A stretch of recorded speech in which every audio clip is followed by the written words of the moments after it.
आजकल काफ़ी होड़ मची हुई है आलू किसानों में कि साहब पड़ोसी ने 1 कट्टा बीघा लगाई है तो हम 2 कट्टा बीघा लगाएंगे या हम 1.5 कट्टा बीघा लगाएंगे। साथियों नमस्कार।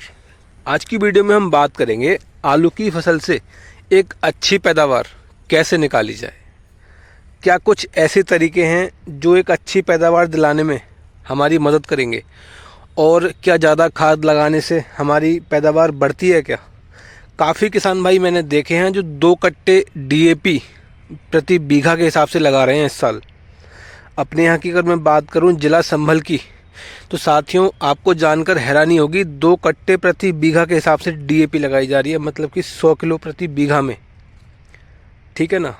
तो क्या ऐसा है ज़रूरी है अच्छी पैदावार लेने के लिए। और साथ ही हम बात करेंगे आलू की फसल में बेसल डोज में क्या कुछ ऐसे खाद हैं, फर्टिलाइज़र हैं जो हमें एक अच्छी पैदावार दिलाने में सक्षम है। साथियों तो वीडियो को शुरू करने से पहले अगर अभी तक आपने डॉक्टर एग्रीकल्चर यूट्यूब चैनल को सब्सक्राइब नहीं किया तो अभी करें। अपनी इस वीडियो को ज़्यादा से ज़्यादा किसान भाइयों तक पहुंचाइए, जिससे कि हमारे उन किसान भाइयों को इस वीडियो का फ़ायदा पहुंच सके। तो वीडियो को शुरू करते हैं। सबसे पहले अब मैं अगर बात करूँ आलू के बेसल डोज की, आलू के बुआई के समय पर कौन कौन सी खाद का प्रयोग करना ज़रूरी रहता है। साथियों सबसे पहले हम बात करते हैं जो हमारा मेन फर्टिलाइज़र है, खाद है, NPK 12-32-16। साथियों NPK के अंदर नाइट्रोजन, फॉस्फोरस और पोटास तीनों की पूर्ति आपकी फसल के लिए हो जाती है। अगर आप NPK इस्तेमाल कर रहे हैं अपने खेत में तो इन तीनों की जो पूर्ति है आपकी फसल में हो जाएगी। साथियों जो काफ़ी ज़रूरी हमारी फसलों के लिए रहते हैं तीनों तत्व, नाइट्रोजन, फॉस्फोरस और पोटास। खासकर आलू में पोटास और फॉस्फोरस का तो बहुत ही अहम रोल है। साथियों तो अगर आप NPK इस्तेमाल करने जा रहे हैं तो सबसे बेस्ट रहेगा आपके लिए NPK का इस्तेमाल करना। अब अगर इसकी डोज की हम बात करें तो साथियों जगह जगह के हिसाब से हमारे किसान भाई अलग अलग जो डोज है वो अपने खेतों में लगाते हैं बेसल डोज में। चिप्सोना 1 का 3 एकड़ का प्लॉट है आलू का। अब अगर मैं सबसे पहले अपने खेत की बात करूं कि मैंने अपने खेत में कितनी डोज NPK 12-32-16 की लगाई है, तो साथियों 50 किलो प्रति बीघा के हिसाब से, मतलब कि एक बैग NPK का जो आता है इफ़को वाला, वो प्रति बीघा के हिसाब से मैंने लगाया है साथियों यहाँ पे। ठीक है ना। आप अपने हिसाब से, अपनी जगह के हिसाब से, अपनी मिट्टी के हिसाब से जो इसकी डोज है वो मेंटेन कर सकते हैं, कम कर सकते हैं, बढ़ा सकते हैं। लेकिन जो इसकी सही डोज है वो 50 किलो की डोज बहुत है साथियों, इससे अधिक इस्तेमाल ना करें। ठीक है ना। सिर्फ NPK ही नहीं अहम रोल अदा करता है पैदावार लेने के लिए, कुछ हमारे अन्य जो तत्व हैं वो उनका संतुलित मात्रा में इस्तेमाल करना फसल के दौरान आपको एक अच्छी पैदावार दिलाने में सक्षम रहता है। काफ़ी किसान भाई 2-2 कट्टे प्रति बीघा के हिसाब से NPK लगाते हैं तो सोचते हैं कि साहब बहुत बढ़िया पैदावार मिलेगी। ऐसा कुछ भी नहीं है। हमारी जो फसल आगे चल के ग्रोथ करेगी उस समय आपने फसल की देखभाल कैसे की, फसल को पानी कैसे लगाया, फसल को क्या कुछ तत्व आपने दिए, उससे आपकी जो पैदावार है वो निर्धारित होने वाली है। साथियों अब बेसल डोज के समय हम दूसरे अपने अहम तत्व की बात करें तो साथियों वो हमारा हो जाता है पोटास। अगर आपने NPK 12-32-16 का इस्तेमाल किया है तो एक बार के लिए आप शुरू में पोटास ना लगाएंगे चल जाएगा। ठीक है। लेकिन फिर भी आप लगाना चाहते हैं तो 5 किलो या 10 किलो प्रति बीघा के हिसाब से आप MOP जो पोटास आती है उसको आपको लगाना चाहिए। साथियों थोड़ा आपको बताना चाहूँगा मैं, हमारे काफ़ी किसान भाई DAP का इस्तेमाल करते हैं, डाई अमोनियम फॉस्फेट, जिसके अंदर फॉस्फोरस की मात्रा काफ़ी अच्छी पाई जाती है। तो जो किसान भाई हमारे DAP इस्तेमाल कर रहे हैं तो साथियों DAP की सही डोज़ की अगर मैं बात करूं बेसल डोज में तो आपके लिए 30 से 40 किलो की डोज प्रति बीघा के हिसाब से काफ़ी रहने वाली है। ठीक है।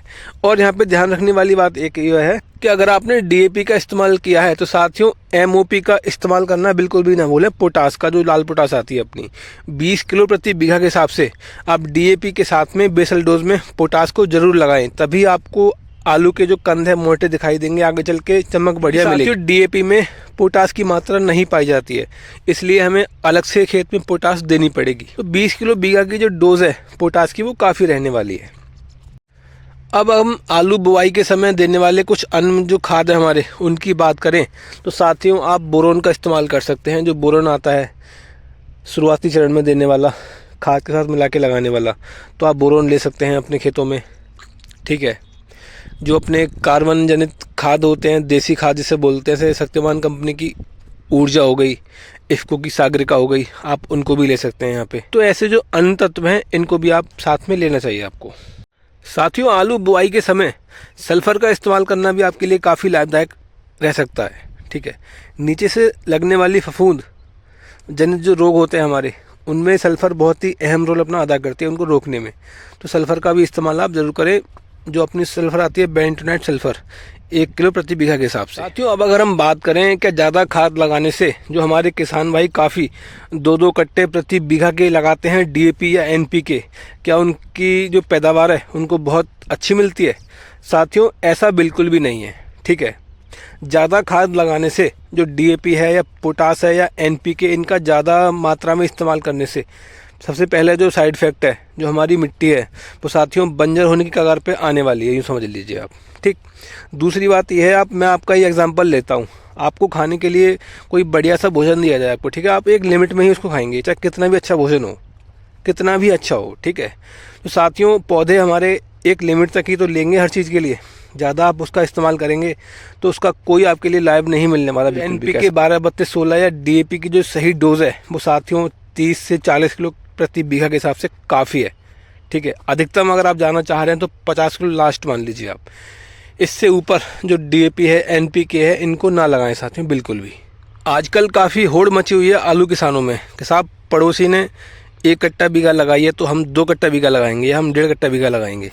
ऐसा बिल्कुल भी नहीं है। आप 4 कट्टे बीघा लगा लीजिए, पैदावार आपको वही मिलेगी 40 से 50 बैग प्रति बीघा के हिसाब से।